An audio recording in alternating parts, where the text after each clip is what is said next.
It's red. So I don't know if right now is the best time to be filming because the sun's kind of at a weird angle in the sky and not totally ideal for filming, but this is when I have time to do it, so I'm gonna do it. Today I'm going to be doing a review and book talk of Isla and the Happily Ever After. Don't worry, I promise that I will warn you when I'm going to get into spoiler talk. But this is the third Stephanie Perkins book in a trilogy of companion novels, the first being Anna and the French Kiss and Lola and the Boy Next Door. Now, originally I had a different review for this book filmed that I had planned on uploading the day of or the day after the book was released, but I was so exhausted. I had just finished reading the book and I was so excited about it that I wanted to film a review right away, but then when I watched it when I was a little bit more awake the next day, I realized that it was terrible. I wasn't very coherent. I didn't make a whole lot of sense because of how tired I was. So I decided that it was better to just wait and get you a better review and just post it later. So this book I ended up loving way more than I expected. I loved the first two books, so it's no surprise that I was going to enjoy this one. I knew that. However, I loved Lola and the Boy Next Door, but I didn't love it as much as I loved Anna and the French Kiss, so I thought that I was going to like this one the least, just because it seemed like it was going in that order. And then I read it and I fell in love with it, and I almost want to say that I liked this better than Anna and the French Kiss, but I think I'd have to reread Anna to be able to tell you for sure, because it's just been a while since I've read Anna, so some of that like happiness and feels have rubbed off a little bit, they've gone away a little bit. So I think I probably still like Anna and the French Kiss more, but this is an extremely close second. This was so good. So this book centers around Josh, who, if you remember from Anna and the French Kiss, was St. Clair's best friend. And it centers around Isla, who had like a small little cameo in Anna and the French Kiss, when she had like a little brief encounter with Anna. So most of it does take place in the School of America in Paris. I think that's what it's called. The same school that Anna and St. Clair went to. However, some of it does take place in Manhattan, where both Josh's and Isla's parents live. But this book is so cute. Basically, Isla has this huge crush on Josh. She's had this like monster crush on him for God knows how long, and it turns out that he likes her back. And one thing that I found really interesting about this book as opposed to the other two books is that this one isn't about waiting for the characters to get together in the end. It's not that kind of a book. They actually get together very early on, and what this is you kind of see the course of their relationship, which I absolutely love. You never see that in books. I feel like it's so rare that authors ever write it about love from this perspective, and I love that Stephanie Perkins took this book to that place. So I promise you it is not a spoiler to tell you that they get together very early on in the book. I mean, it just, you start reading it, you're gonna get into it pretty much right away.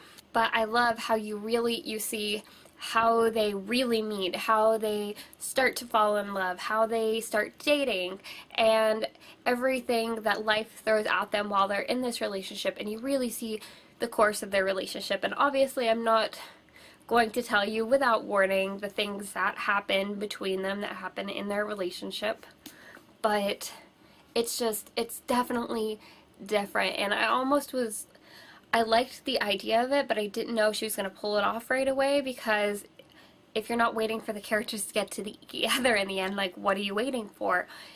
But she pulled it off. It was still so good, so interesting. It just makes you want to run off to Paris and fall in love. That's what this book does to you.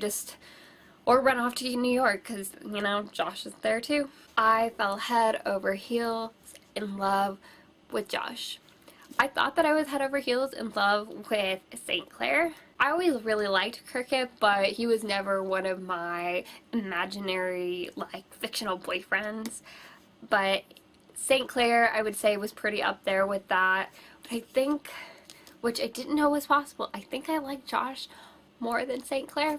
Stephanie just wrote him so well. Like, this is my guy right here. And then Isla is so awkward and so shy and so insecure and so adorable. Like, she is so adorable.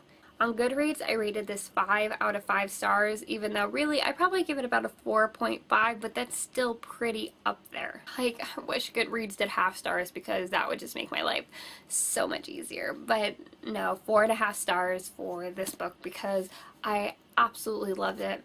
Now, I'm going to start getting into the more discussion part of it. I'm going to start talking about specific situations, a little bit more in depth about the characters. So if you don't want to be spoiled, I recommend stopping this video now, go pick up this book, and come back once you've read it so you can be able to discuss this with me. Otherwise, proceed with caution. I absolutely loved the beginning. Most of the time, in just about any genre of book, getting into the book is always the hardest part for me because most beginnings are really slow.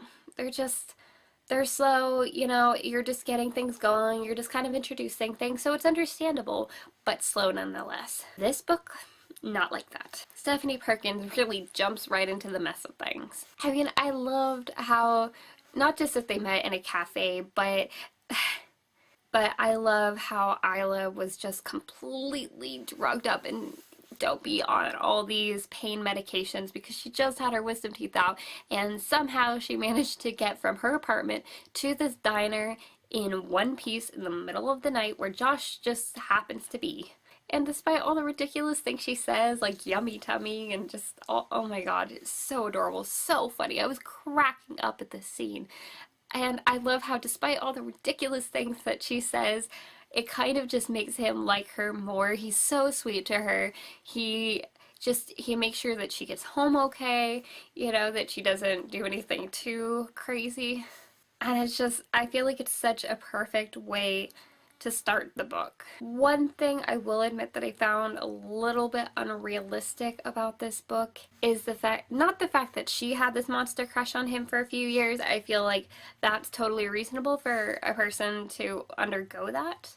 However, I do think that it's a little bit unrealistic. Not that he liked her back. That's not unrealistic. Otherwise, nobody would be in relationships if two people liking each other was unrealistic.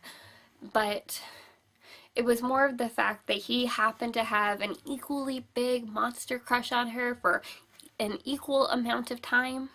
Like, they both had these monster crushes on each other. I guess not that that's not possible, but it just seems unlikely. I don't know. I guess maybe it's not that unrealistic because I remember there was a time where with this guy that I dated, we had known each other for 2 years. We weren't really friends or anything the same way that Josh and Isla weren't really friends, but they did know each other and they were around each other because they went to the same school, the same way that me and this guy knew each other. And by the time we actually had really started having conversations, we both discovered that we both had these monster crushes on each other for 2 years. And it was a mutual thing, and we did have these mutual crushes. And it's funny because, kind of like with Josh, this guy had had a girlfriend when he thought that I wasn't interested in him because he thought that I thought he was weird. So he ended up dating this other girl, kind of like Josh dating Rashmi. And then I didn't think that he was interested in me the way Isla didn't think that Josh was interested in her. And then they finally get it all out there and they realize they both had things so wrong and they both had these huge crushes. So you know what? No, I take it back. It is not unrealistic because I went through that. It wasn't nearly as romantic. We didn't stay together. It was not a meant to be thing, and that's okay. But the situation leading up to that was not unlike the Isla Josh dynamics as far as having these mutual crushes on each other. So I shouldn't say that it's unrealistic because now that I stop and think about it, and especially compared to my own life, it is extremely realistic. And that's what Stephanie Perkins books do to me, is that in every single one of them, I relate to them in some way. I can compare pieces of my own life and compare it to pieces in these books, and she nails it. She nails like how you feel about certain situations that happen in your life. I mean, and these common things that just tend to happen to everybody with as they grow older. They tend to have these very common experiences, and I feel like that's what all of these books are. Obviously way more romantic, way more happily ever after because they are contemporary reads and she does want to make you feel good. and she does want to add some magic into it. And that's what I feel like all of Stephanie Perkins' books are kind of sprinkled with, is kind of this magic to them. But regardless, I still relate to a lot of these situations. Clearly, they're not as magical, they're not as romantic, but they are there. I do relate, and I often relate to how her characters feel, and even remember how people have responded to me in the way some of the other characters have responded to the main character. And I think being able to relate to these books is part of the reason that I love them so much, because they're the types of books you wouldn't expect to relate to. They're not the books you'd expect to really connect with. And for me, this takes me back to being a teenager. This takes me back to, teenage crushes, and you're trying to figure yourself out. Like, Isla is trying to figure herself out. She's trying to figure out what she wants to do. She's a straight A student. She's so smart, but she hasn't, you would think that she's the exact type of person that would know what she wants to do with her life, that has so much potential, and she does, but she doesn't have it figured all out yet. And just because she has good grades doesn't mean she has it figured out. And to me, that's so relatable. She's a lot like how I was in high school. I was not quite as awkward and shy. I've never been a particularly shy person. I've always had my group of friends. But I got straight A's in school. I had my teenage crushes, like the story that I told you about. But like her, despite having straight A's and everybody thinking that I had everything figured out because I happened to get good grades, I realized that nobody realized that getting the good grades was the easy part. I had no idea, like Isla, I had no idea what the hell I was doing with my life. I didn't know what I wanted to do. I didn't know what I was passionate about. And Isla is very inspired by Josh, because Josh knows exactly what he loves. He knows what he wants to do. He knows what he's passionate about, what he's good at. So these books are so relatable. I mean, so relatable. And that really is, I keep saying that, but that's really my favorite part about them. But then you throw Paris in there, and you throw Manhattan, and it just takes your own experiences and then elevates them by 1,000, because they're so beautiful and they're so romantic and they're magical. These books are magical. These are the I wish my life was like this type of books, like these that ruin real life romance, because they're just so they're so wonderful. I love how awkward Josh and Isla's first kiss is. I mean, that's, God, the first time they get interrupted by a text. And the second time, Josh ends up busting her nose, so she gets nosebleed everywhere. I mean, it's just so awkward and so funny, and somehow it just fits them. It didn't need to be this huge romantic kiss. It was perfect for them, and it was something, and she sported that bruised nose proudly. And then I love how they just took this super spontaneous trip to Spain, and I love how they chose Spain of all things, Barcelona, because I feel like not very often do European things take place in Spain, like in movies and in books. Not that it doesn't happen, I can think of maybe one or two examples, but it just seems like Spain is a very neglected European country when it comes to fiction. So I loved that they took off to Barcelona and they kind of talked about some of the architecture there, and just their whole experience, and just them going to their little Josh and Isla bubble, and it was just so cute and it was so romantic. But even more, I absolutely loved how they don't forget about the parents, that things don't always go that smoothly.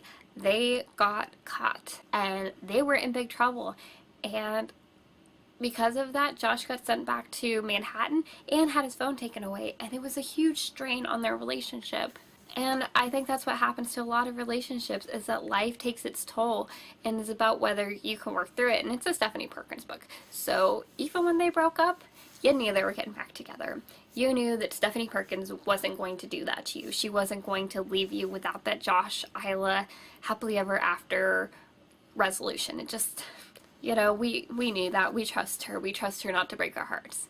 But one thing that I really, really enjoyed about it too was that Stephanie Perkins took the time, and realistically, I don't want to say that they had an unhealthy relationship because they were so infatuated with each other, but I think that's just what it's like with your first love when you're a teenager. I mean, it's just, you'll live and you'll learn, and it doesn't stay like that. So it's not unhealthy to me because I think it's normal. I think it's only unhealthy if it's something that continues. But I love how Stephanie Perkins actually broke them up, and before putting them back together, she had Isla grow as a person, come into her own, and start making her own goddamn decisions because she was so indecisive. She was depending everything in her life on other people. And that's not helping her. That wasn't helping her. And despite possibly never getting back together with Josh, she chose to go to Dartmouth, even though he was going to be only a short distance away. And she knew that. She knew that this wasn't about her, that it wasn't about, she shouldn't make decisions based on a boy in her life. She needed to make decisions for herself. And obviously it works out later when they do get back together, but it wasn't the driving force behind her decisions anymore the way it was before. She needed to mold her life around what she wanted and to start figuring out what she wanted for herself instead of molding it around a boy. And I love that Stephanie Perkins took the time to address this and for Isla to grow as a person apart from Josh. That way, when they got back together, they could have a healthier relationship with each other because she is getting more comfortable with herself and she's growing into her own, and I love that. That doesn't happen very often in fiction, and I love that Stephanie Perkins took the time to make that happen. I don't know, what did you guys think? Did you guys love it as much as I did? Did you hate it? Did you think it was, I don't know, just talk to me. I want to talk about this book with you guys, so let me know what you guys thought. That is all for this review and discussion. I will try and get more videos up soon, but I've got to hurry off to work, so I will talk to you guys later.